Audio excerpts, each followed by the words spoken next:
Olá pessoal, tudo bem? Boa noite. Esse é um momento importante para nós, talvez o melhor do dia. E a gente aqui está mais perto do plano espiritual do que longe daqui, justamente pelas proteções que nós temos ao conseguirmos chegar dentro da casa espírita, que nos dá um porto seguro na questão da nossa própria imortalidade, né? Então, antes de começar a fazer a exposição de hoje, eu gostaria de que fizéssemos uma prece juntos. Pedir que fechemos os olhos um instante, pedindo a Deus que nos perdoe a infidelidade, pelo medo, pela angústia, pelo materialismo, pela falta de certeza. A Jesus Cristo que nos perdoe as infantilidades. E ao nosso anjo da guarda que continue a ter paciência conosco ao nos ajudar a insistirmos na boa ocupação do tempo.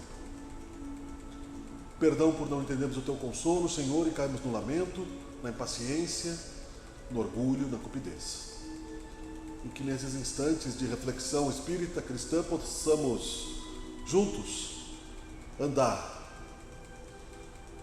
buscando raízes mais profundas de fé em nós mesmos.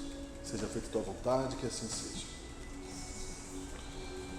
É um texto muito interessante esse aqui que eu já tinha lido outro dia, mas a nossa memória é tão superficial e tão frágil no mundo que às vezes a gente se torna impermeável às luzes. Mensagem de esperança. Abençoa a aflição de agora. Ela te abre as portas do salão da paz. Agradece a chuva de fel a cair sobre tua cabeça. Ela fertiliza o solo da tua alma para a sementeira da luz.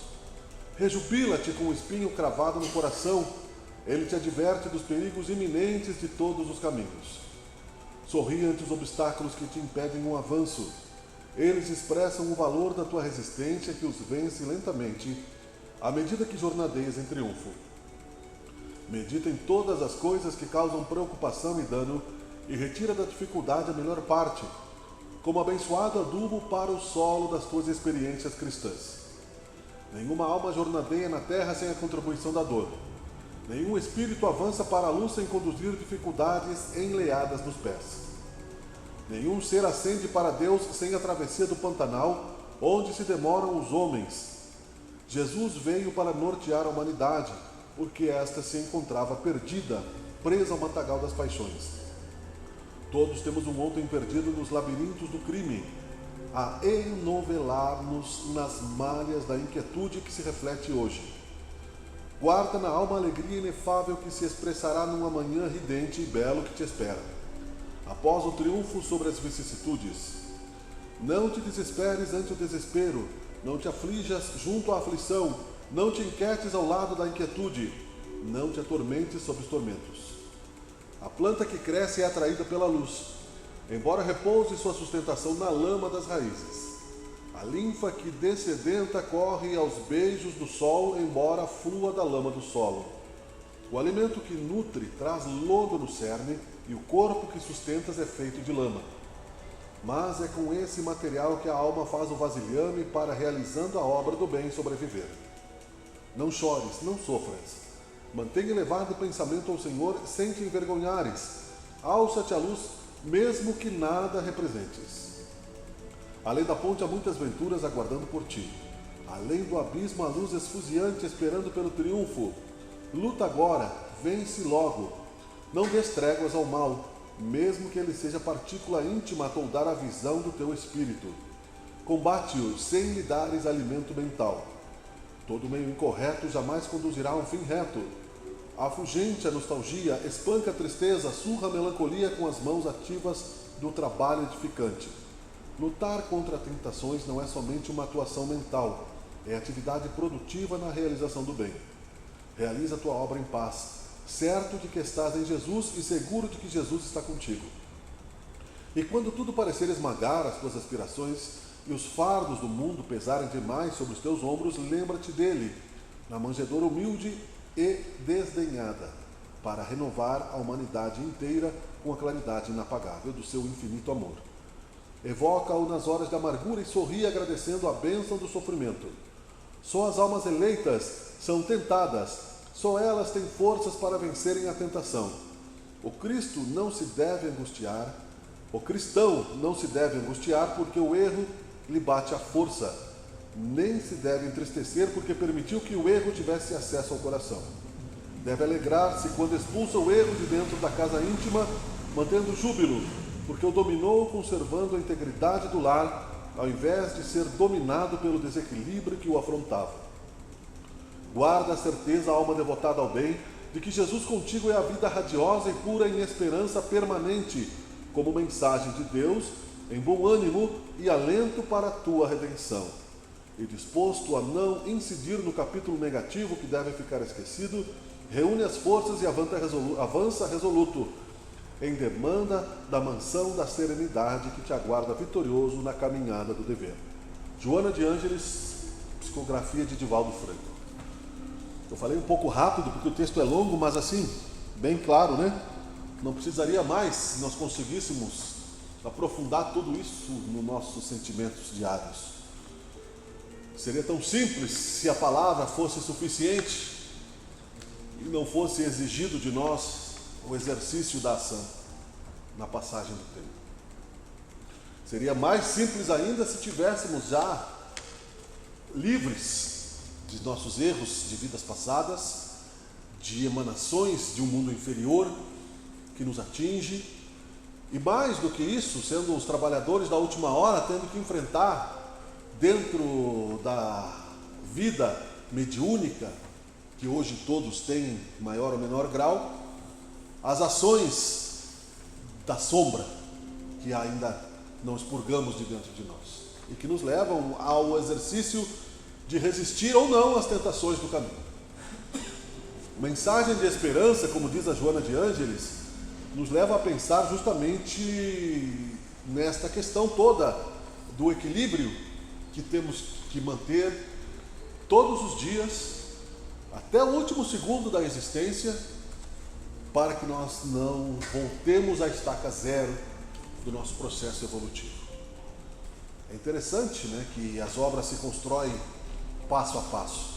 É interessante saber que uma longa caminhada se constrói dia após dia, que para nós, às vezes, o amanhecer pode parecer tão aflitivo ou mais do que a noite, por causa das pressões da vida cotidiana, por causa das ações do tempo acelerado em que se vive, por causa das comparações que se faz constantemente de graus de felicidade que cada um possui externamente, sem saber o que se passa dentro, por causa dos atalhos que ainda estão sendo tomados por muitos, tentando manter aparências que jamais serão a essência do nosso espírito, e por causa do medo do julgamento alheio também.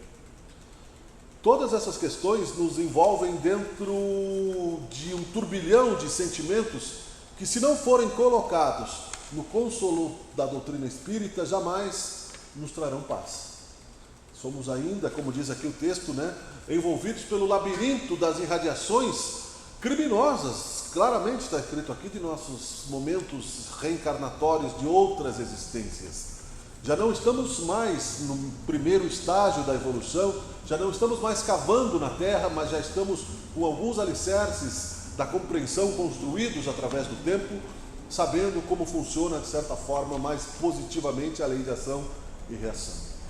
Então, esperança significa persistir, mesmo que no fogo do conflito íntimo, que nos exige a reflexão, talvez, passo a passo, e a necessidade de nos agarrarmos firmemente, passo a passo, com o nosso Deus Criador, sem perdermos o foco e sem perdermos a questão de ter o nosso dever cotidiano realizado. O medo nos paralisa. Agora, o resultado da ação não depende mais de nós, devido ao nosso merecimento e devido ao nosso desequilíbrio. Porque o nosso merecimento, disse Chico Xavier, se fosse ser medido pela misericórdia de Deus suprimida, ou seja, se Deus não tivesse misericórdia de nós, nós nem teríamos a oportunidade de encarnar. porque nós devemos, infelizmente. Estamos no mundo de provas e expiações. Nós devemos o testemunho da fé. Não é que nós devamos pagar nas fogueiras, como outros já pagaram, ou resgataram, ou provaram, ou deram testemunho de que havia algo mais positivo esperando e acreditavam realmente na vida após a morte, que nossa vida aqui é uma passagem.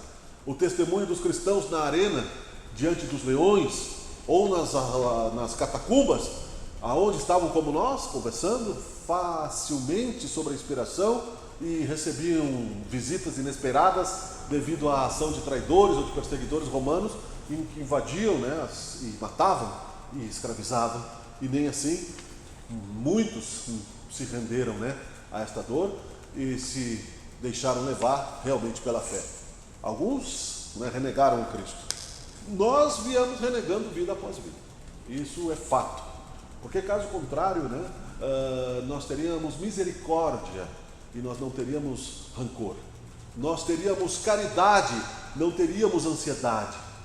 Nós teríamos amor incondicional, não teríamos lamento e ansiedade e preocupação em querer maior colaboração do outro, que não seja aquilo que nós saibamos que ele pode dar. Nós, porque falo por mim, estamos ainda nessas bases de consolidar em nós a questão de compreender o que é real felicidade na relação com o próximo. Porque nós vamos deixar as nossas obras físicas, sim. Nós vamos deixar o nosso corpo físico, sim. Nós não sabemos como será o nosso desencarne. Nós não sabemos em qual momento será chamada ao retorno à nossa consciência. Não haverá um julgamento a não ser a nossa compreensão íntima. Ou seja, às vezes andando por aí eu fico pensando, né, de que é preciso gostar de viver agora, porque se desencarnasse agora, estaremos com os mesmos sentimentos, não gostando de viver a imortalidade do outro lado. Existem muitos espíritos espíritas, espíritos cristãos, espíritos católicos, espíritos ateus, que não gostam de viver, porque não aprenderam a amar. São eternos, mas não gostam de viver, porque não aprenderam a felicidade. Então eles se entregam à vingança, se entregam a um sono secular que dura períodos muito longos, além do nosso tempo físico, se entregam até às questões sombrias de atingir seus objetivos inescrupulosamente, mesmo sabendo que isso vai dar um contra-choque nas suas consciências, e que eles podem até perder a forma perispiritual e se transformarem em embriões de Deus, que ficarão lá por séculos e séculos até que possam brotar novamente as suas consciências. Então, eu entendo por mim que é natural que por orgulho nos cobremos muito. Daqui em determinado momento decidimos que vamos agir e vamos ser impassíveis a qualquer tipo de acontecimento externo. E o sábio conseguirá isso. Mas para isso ele fez um exercício de ação e reação. A partir do momento que Jesus cobrou dos apóstolos a serenidade no fundo da barca enquanto a tempestade ameaçava aquela pequena navegação onde eles estavam, quis ele dizer que era preciso, inclusive, se necessário, entregar o corpo físico à natureza, a Deus. Não haveria necessidade de desespero. Não quis dizer simplesmente que ele pararia a tempestade, mas quis dizer que se em determinado momento tivermos que abandonar o corpo, será que nós estaremos prontos para isso?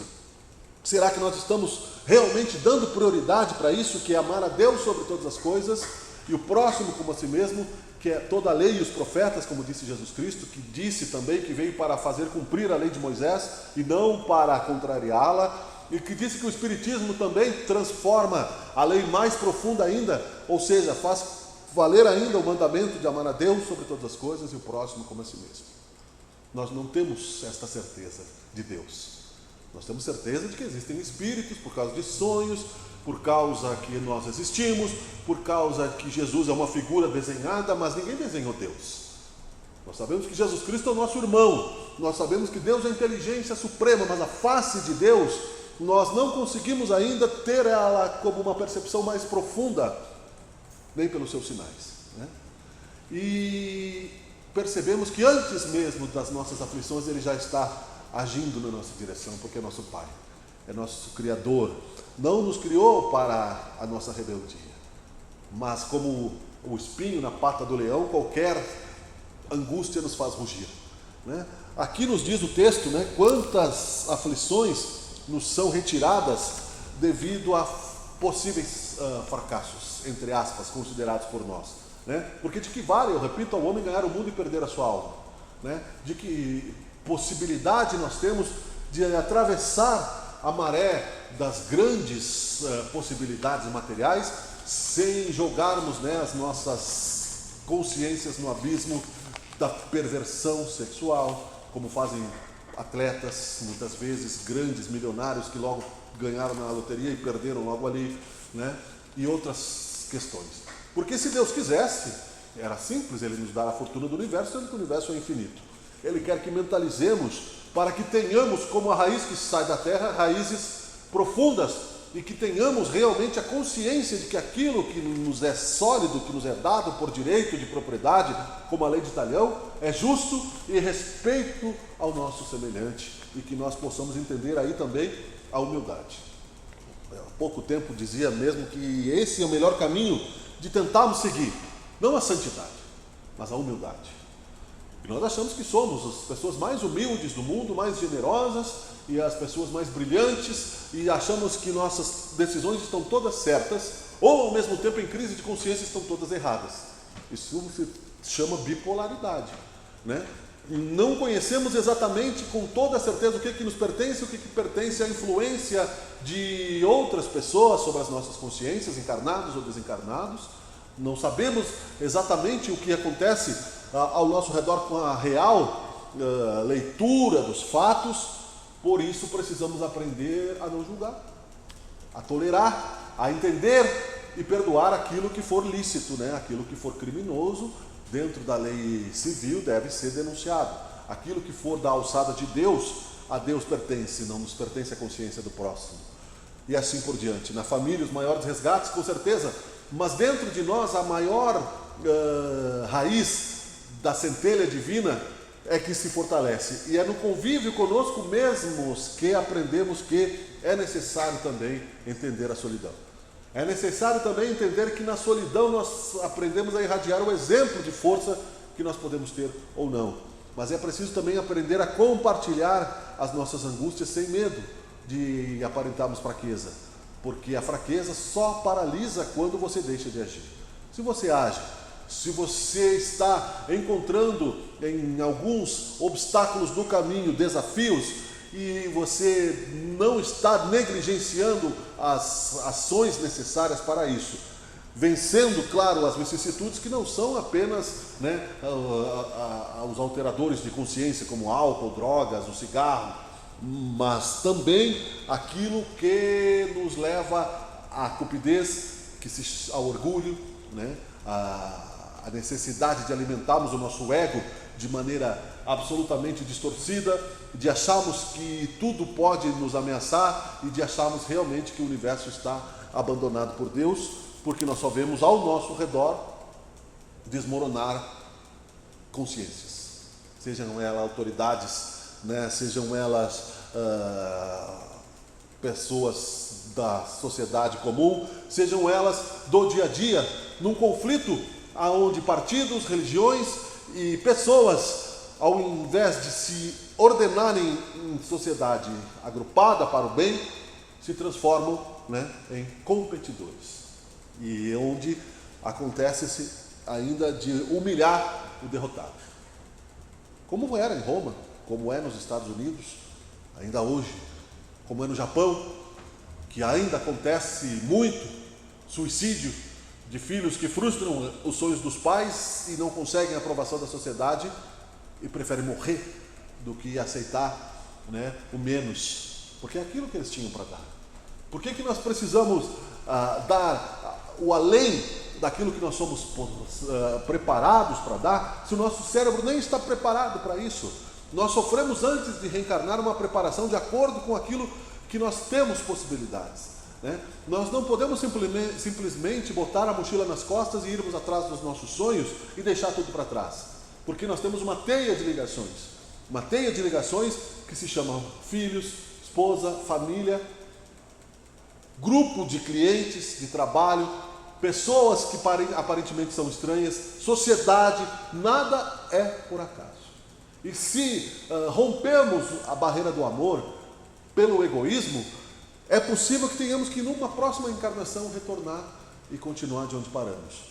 Portanto, o egoísmo jamais vai construir a felicidade. Não são os sonhos únicos, pessoais, que transformam uma sociedade, mas quando se aprende a sonhar de maneira coletiva, e é isso que eu aprendi no Espiritismo desde que comecei a estudá-lo nessa encarnação, aos 15 anos de idade, e ainda hoje preciso acomodá-lo dentro da minha realidade para que eu possa me sentir consolado, não me sentir aflito, atemorizado, independente da conta bancária, independente do mais ou do menos material, independente do mais ou do menos espiritual, porque a vida é eterna, então nós podemos ser chatos também no plano espiritual, nós podemos ser entediados no plano espiritual, porque lá nós temos casa, nós temos livros, nós temos tudo mais à vontade, talvez, do que aqui. Não temos impostos, não temos doenças relativas, temos doenças psicológicas, mas muitas vezes o nosso coração está dividido por irmãos que estão encarnados e nós não conseguimos resolver problemas, por débitos que nós temos, pela nossa esculhambação espiritual que deixamos passar por muitas vidas e queremos resolver tudo numa única existência, numa única existência que não sabemos às vezes encontrar a gratidão por termos acordado, por termos respirado o ar até essa hora do dia, quando tantas proteções já nos foram dadas, sem que nós percebêssemos, e algumas mais explícitas até, que poderíamos citar como exemplos, e assim conseguindo sobreviver de uma maneira positiva. Se não conseguimos andar como o mais veloz dos foguetes, na velocidade da luz, é importante que andemos para frente, nos arrastando como um caramujo. Se você errou, recomece. Se você desviou-se da paciência, recomece. Se você vibrou mal, recomece, porque não tem saída para o espírito que não seja recomeçar. Não tem saída para a nossa consciência que não seja nos desenvolvermmos na ação do tempo, de maneira a avisarmos nossa catapulta da evolução para a imortalidade da alma.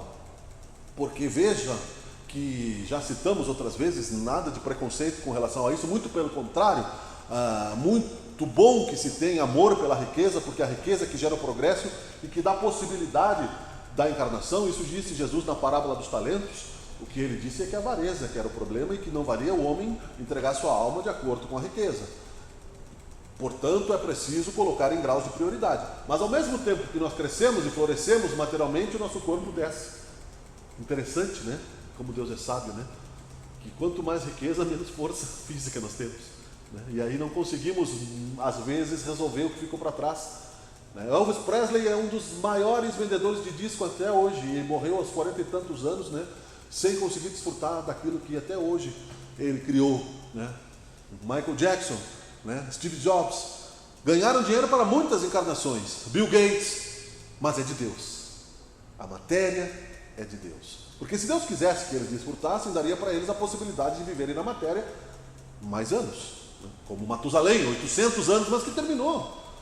Então, quanto do infinito nós podemos ter, mesmo que vivêssemos 10 mil anos encarnados? Segundo alguma literatura espírita, isso dentro de um futuro possível, é até possível citar no livro do Rochester, As Duas Esfinges, onde o mago já estava há 3 mil anos encarnado no corpo, porque descobriu lá, através de uma poção mágica, como evitar o envelhecimento e o desencarne e alimentar-se de ectoplasma infinitamente. Até que ele se apaixonou e teve uma relação e o seu corpo envelheceu. Parece fantasioso, realmente, e pode até ser que seja, mas viver 1 ano já parece um milagre. Viver 100 anos já é um milagre. No bairro Serrano, uma senhora completou 110 anos, se não me engano, agora, recentemente. Já é um milagre, existir um milagre. Então, quer dizer, se Deus é um infinito, se Ele quisesse que vivêssemos 5 mil anos num corpo físico, beleza, mas 5 mil anos dentro de uma imortalidade também não é. Como é que nós vamos porcentualizar? Qual é a porção? Quanto é 10% do infinito? Não tem parâmetro, porque é infinito, matematicamente é impossível de ser equacionado, porque a vida é eterna e nós somos infinitos, alimentados, infelizmente ainda, pelas nossas fraquezas, muitas vezes, movidos pela ira, pela raiva, pela dor. Mas Deus quer o melhor de nós, temos que confiar nisso, quando diz no passe virtual ali que os embates do mal, né, parece determinar o fim, né, alguma coisa diferente surge, né, uma nova mudança, uma nova curva do caminho, né, e assim aconteceu com o Vasco da Gama quando cruzou o Cabo da Boa Esperança ao sul da África, né, e descobriu o Ásia, né, e navegando em águas, né, turbulentas e corajosamente, né, conseguiu levar, né, um pedaço da civilização ocidental para o Oriente, falando de forma materialista, né, da história. Depois da curva pode haver mais luz, né, uma luz no fim do túnel, né, um trem vindo em direção contrária, né. A gente precisa saber disso, né? A gente tem que entender que não tem alternativa, né? Não tem alternativa. Eu escrevi isso por intuição: tire algum valor da sua dor e sobreviva, porque a sua mente e a sua alma ainda estão vivos, né? Não importa o tamanho da ferida, você não pode morrer. Então as feridas se curam, mas a morte não existe. E se a morte não existe, às vezes é preciso acompanhar, né, o momento que o tempo nos oferece. Se ele é um aclive e nós estamos necessitados, né, de usar as forças das nossas pernas, o ar dos nossos pulmões, espiritualmente também é necessário que tenhamos uma certa vontade para ocupar a matéria perispiritual que é próxima de nós, aonde nós iremos assim que desencarnarmos. Ou seja, será um pouco mais leve o fardo que não teremos do corpo quando desencarnarmos, mas mesmo assim teremos um pouco de matéria a administrar, e se não soubermos o que pensar e não utilizarmos essa caixa, né, protetora, esse capacete em volta do perispírito, para aprender a controlar os nossos pensamentos, cada pensamento nos levará a zigue-zaguear no plano astral pelas leis do universo, sem termos aí verdadeira paz realmente. Pior, porque andaremos, né, sem direção.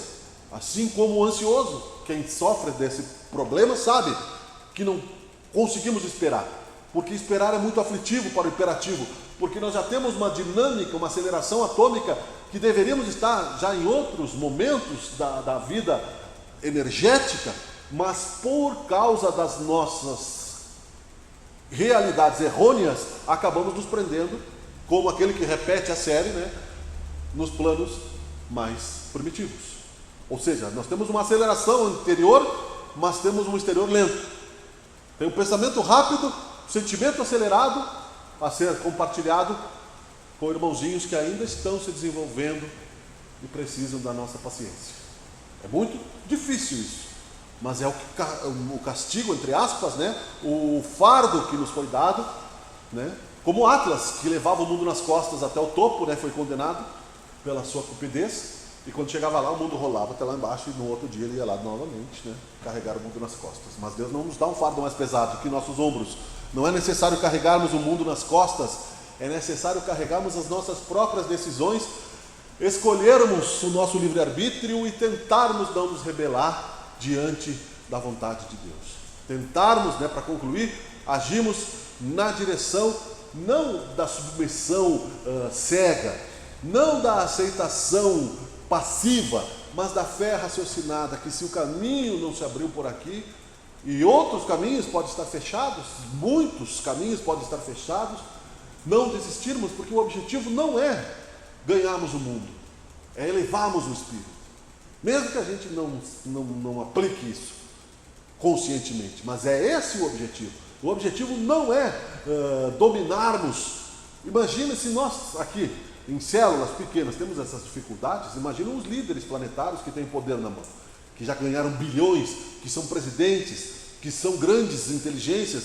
De que forma eles se autocontrolam? E Jesus Cristo mostrou exatamente isso, a humildade, para concluir, porque ele, tendo a resplandecência universal, uma hierarquia astral que era em torno da nossa atmosfera planetária, chamada Gaia, era a dimensão que só passaria pela sua luz para chegarmos à próxima etapa, mostrou para nós que não tinha uma pedra para descansar a sua cabeça, quando se dizia o Filho de Deus, porque ele não quis dizer que era o único Filho de Deus, mas era o Filho de Deus mais perfeito naquele momento, encarnado no planeta Terra, por ordem de Deus.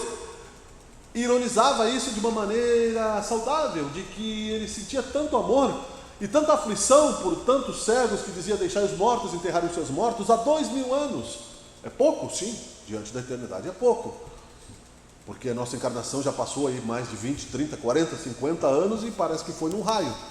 Mas se começarmos a contar momento a momento do que nós já vivemos, temos muitas histórias que lembramos, fora as que não lembramos, e as vidas passadas e o plano espiritual, e ainda não podemos dizer que estamos 100% seguros. E não estamos 100% desapegados, e não estamos livres, portanto, dos nossos próprios defeitos. E para que o futuro, o limpa-trilho do amanhã, não nos pegue de surpresa, lembremos que a cada dia basta a sua atividade, né? Ou seja, é preciso ter esperança. Não nos resta outra alternativa. Mesmo que as pessoas achem que o espírita não sofre, o espírita sofre, porque senão ele não estaria vivo, ele não teria progresso na sua evolução. Mesmo que as pessoas achem que o espírita, por acreditar na imortalidade da alma, não sente dor, não sente saudade, não sente medo, não sente angústia, é um erro, porque nós sentimos tudo isso, né? Só que nós temos a certeza de que isso passa, porque amanhã é outro dia, e nós temos a certeza de que nós não vamos morrer, e a certeza de que Deus vai nos alimentar, e a certeza de que há uma ordem para tudo isso, que não é simplesmente um mistério que Deus aponta para cada um, esse sim, esse não, esse come requeijão.